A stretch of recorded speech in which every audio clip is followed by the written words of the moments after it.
Someone said to me that they don't enjoy MMORPGs anymore. They don't enjoy them as much as they used to when they were a kid. And I said, okay, whatever game you played when you were a kid, how long did you play it for? And they're like, oh, hours. Every day after school, come home, hours invested into it. I knew all the NPCs, I knew all the shortcuts, I knew how to kill all the bosses, I knew all the little in-jokes. Okay, cool. And how long have you played this new game that you're trying to recapture that magic with?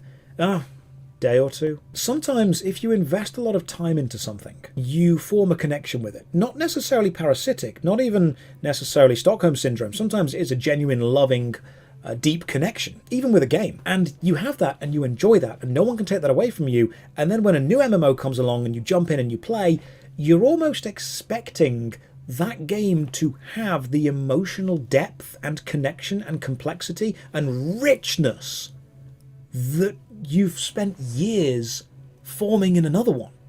Imagine if you have a fantastic relationship and then the relationship ends for whatever reason, either good or bad, and then you start a relationship with someone else. You won't have all those little quirks. You won't have the same love language. You won't have the same connection to that new person because you haven't spent enough time with them to build it up. Sometimes when people say, oh, I had my most amazing MMORPG ever as a child and now I'm just jumping from MMO to MMO, you sometimes aren't giving those new games enough time, enough chance to form the same emotional connection that you had with an old game. People say, oh, I love World of Warcraft and I play a new game and it's not the same.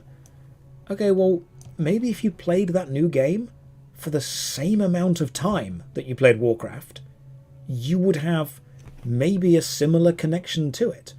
But time investment is a really big thing. People need that.